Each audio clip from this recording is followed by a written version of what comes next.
Hey guys, Mr. DVB here. It's that time of year again where I count down my top 10 favorite movies of the year. In this case, we're talking about the year 2020. The most amazing year for film. Tons of titles were released that I could not wait for. All of them turned out to be perfect. All jokes aside, yeah, the year sucked for movies. Hoping that 2021 is going to be far better. You know, I just miss going to the theater and seeing movies, so let's just really hold out hope that this is going to be a better year for that. But otherwise, 2020 was the year we got. These are the movies we were stuck with. These are the 10 that stood out to me the most. No honorable mentions. We're just jumping straight into this thing. Let's talk about my top 10 favorite films of 2020.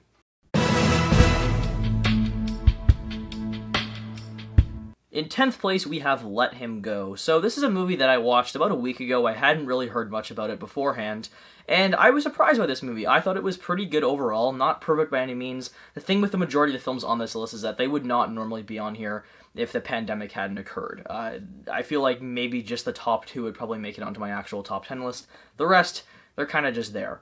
But this movie, I did think it was good overall. As far as what the premise is, you have Kevin Costner and Diane Lane, so Superman's parents from Man of Steel.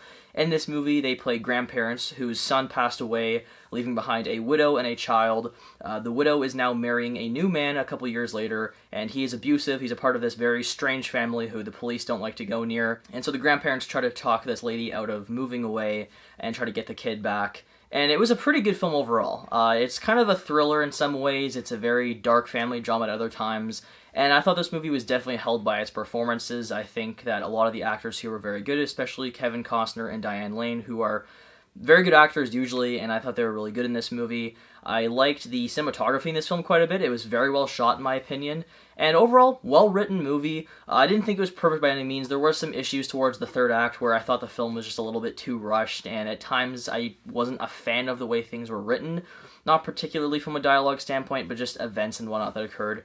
But overall, the movie definitely surprised me in certain moments. There were some really shocking scenes where they made you think something was going to happen, and I didn't think they were going to go in that direction, but they went for it, and I was kind of surprised with some of those moments. So overall, good movie. I recommend checking it out. It's a very good film, with some really good performances leading it.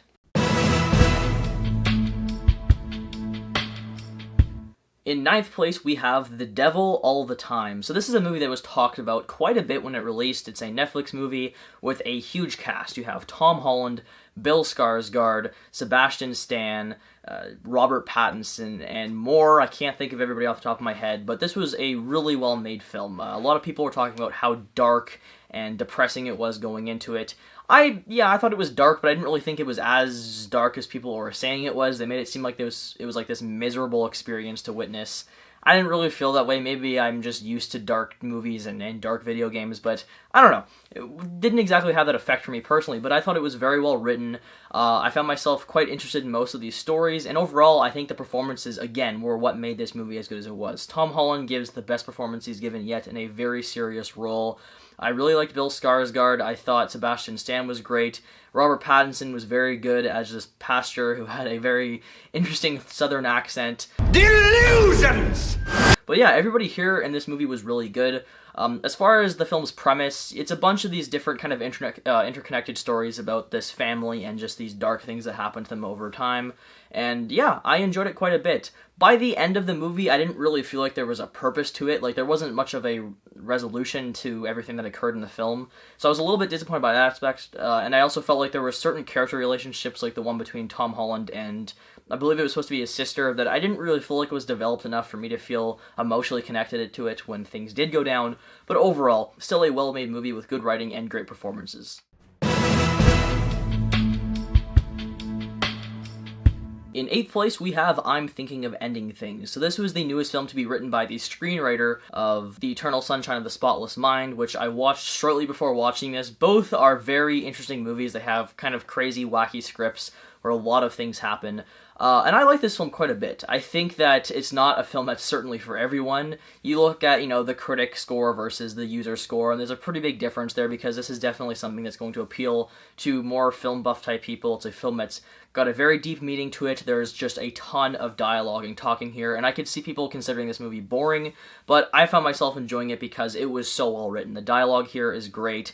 The movie is very confusing as it's going on. Things are getting weirder and weirder, especially towards the second half of the movie. Things just go nuts, and it was very confusing, but the more it went on, I started to understand the message, and then by the end of it, once you have that meaning behind the film, I actually thought it was quite an interesting experience. It's not a film that for me personally has a ton of rewatchability. It was just, the first time around, it's interesting, you're invested in it, but it's not the kind of movie I think I'll ever revisit, to be honest. But it is extremely well made, the performances are great, the writing's fantastic, and just a very interesting movie overall. So if you haven't seen I'm Thinking of Ending Things, I would recommend checking it out. It's not for everyone. Like, my parents didn't really enjoy it, but I had a good time with it. I thought it was very well made.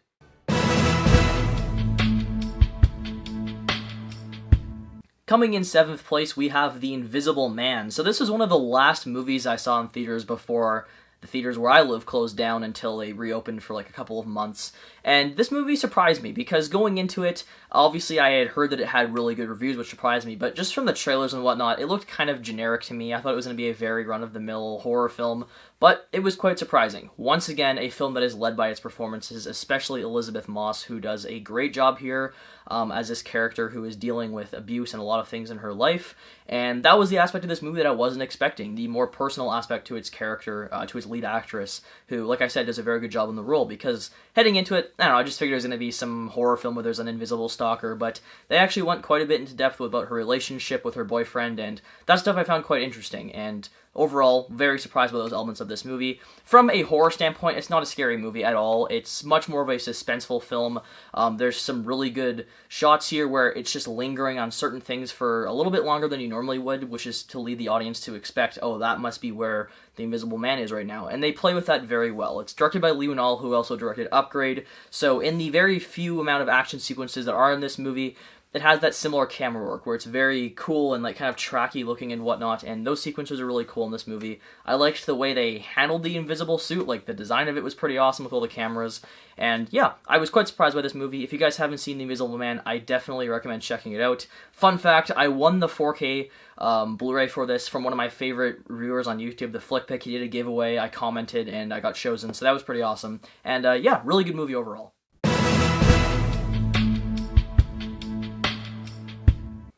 Coming in 6th place, we have Pixar's Onward. Now, this is a movie that most people consider to be kind of in, like, the bottom/middle tier of Pixar films, and I can understand why. I've seen this film twice now, on rewatch. I did not enjoy it as much as I did the first time around, but what stuck with me for this film was the story, the emotional core of it, because I'm someone who's very close to my brother, and this movie was about brothers, and so there's one scene in particular in this movie towards the end that got me teary-eyed just with, how they handled that relationship. And yeah, it was definitely, for me personally, a film that I definitely could connect to. But, from an overall standpoint, it's just a fun adventure movie. It kind of stands with some other Pixar films like Monsters University, which had the same director, where, there's just fun, enjoyable movies. There's not a ton really going on in them, but the emotional core here did really work for me. So that was definitely a great element. Obviously, other things like the animation's fantastic, and all that stuff's great. Voice acting here, you have Tom Holland and Chris Pratt, who both do a very good job. So all of those elements were really good. There was a few story things here that I wasn't a fan of, like it kept on cutting between the kids and then their mother, who is with this Manticore character, and that aspect of the film I didn't really care about. It kind of just took away from a pacing standpoint. But overall, the emotional core from this movie definitely worked for me, and very well animated, and kind of a fun, creative idea for a Pixar film.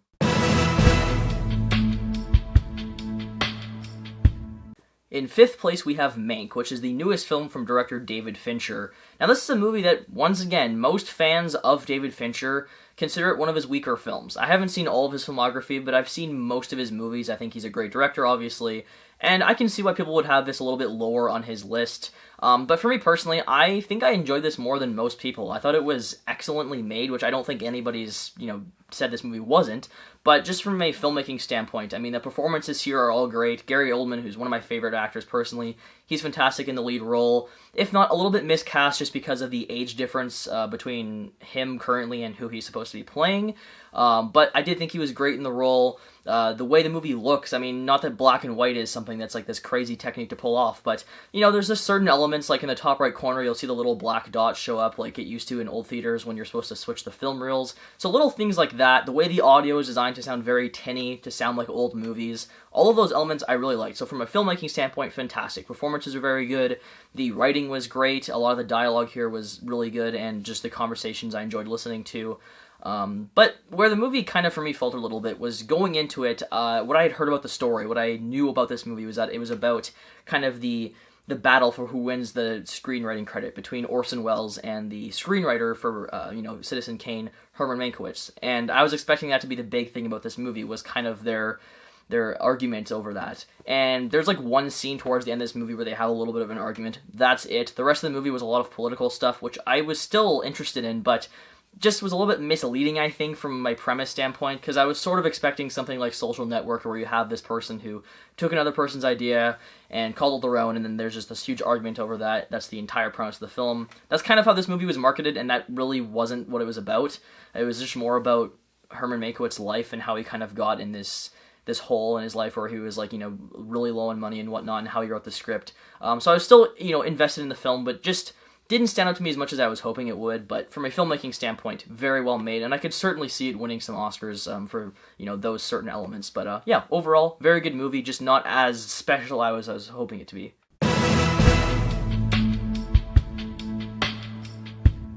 In fourth place, we have The Way Back. So this movie surprised me quite a bit. I've always been a fan of Ben Affleck. I like him quite a bit as an actor, and I think this is one of his better performances yet. It's one that's a bit of a more personal role for him because he is someone who has suffered with alcoholism, and this film is about a former basketball player who is suffering from alcoholism and is brought in from this old school that he used to go to basically help these boys and improve their basketball team.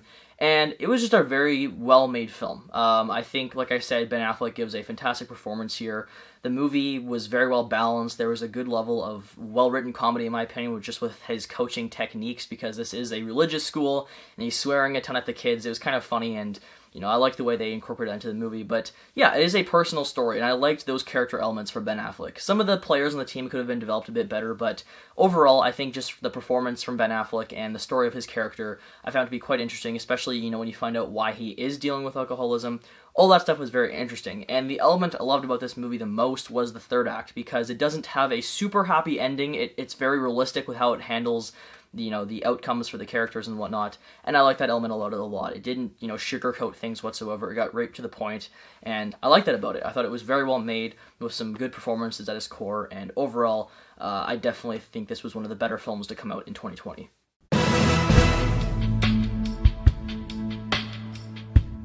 Moving on to the top three. In third place, we have The Trial of the Chicago 7. I actually watched this a couple of hours ago. I had heard about it a little bit, but I didn't really know too much about what it was about. And yeah, this film really surprised me. I think it was great, honestly.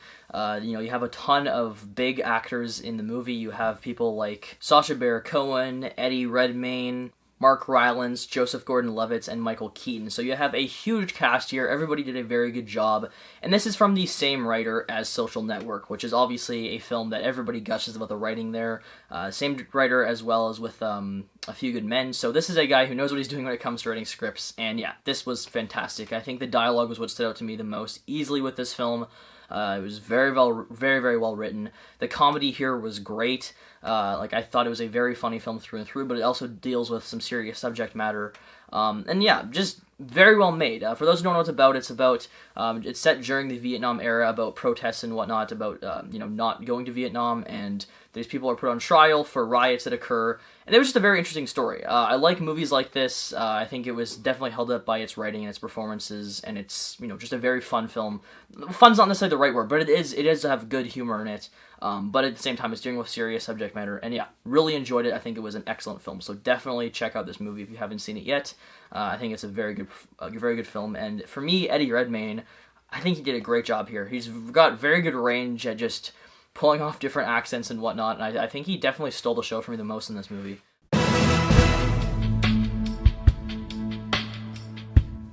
In second place, we have Pixar's Soul. Now, this is Pixar's newest movie. It came out a few weeks ago, or I guess a week ago. Time is no longer a concept to me.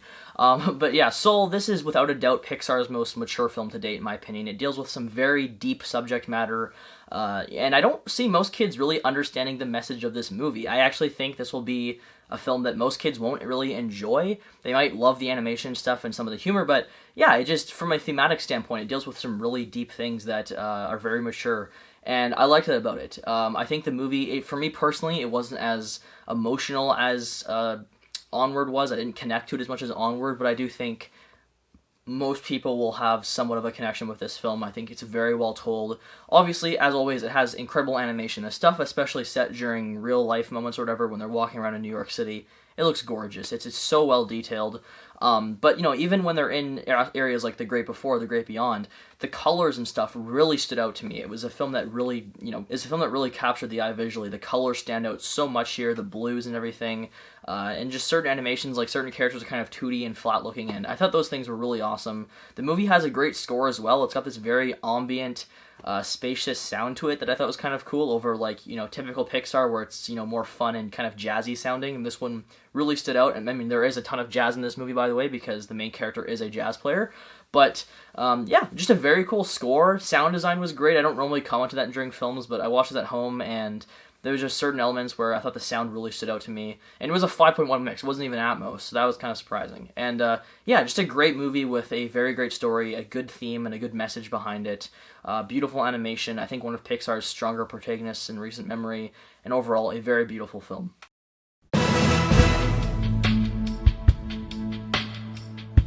And finally, guys, we arrive at the #1 spot. My favorite movie of 2020 was Tenet.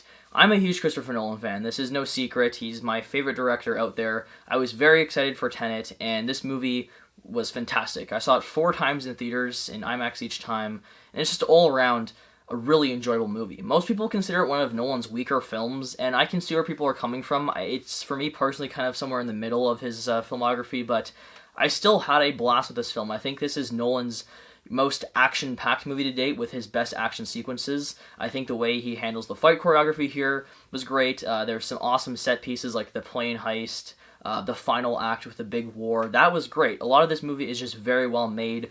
The concept of it with inversion really stood out. It is a confusing movie, but I understand it at this point, and I actually like the confusion to it because it allows for repeat viewings where you'll notice a few things and just pick up on them. And I like that about Nolan. I watch Inception to this day, and there's still maybe 1 or 2 things I pick up on. They don't change the whole story, but it's nice getting those little things on rewatch. And I think this movie handles that stuff quite well. Where I do have some problems with this movie, I don't think the characters really stood out a whole bunch in Nolan's history of making films. The protagonist, that's all his name is, and there's not really much to his character. I think he was written to be kind of to have less depth because he's supposed to be this spy who isn't even really supposed to have a name or anything like that.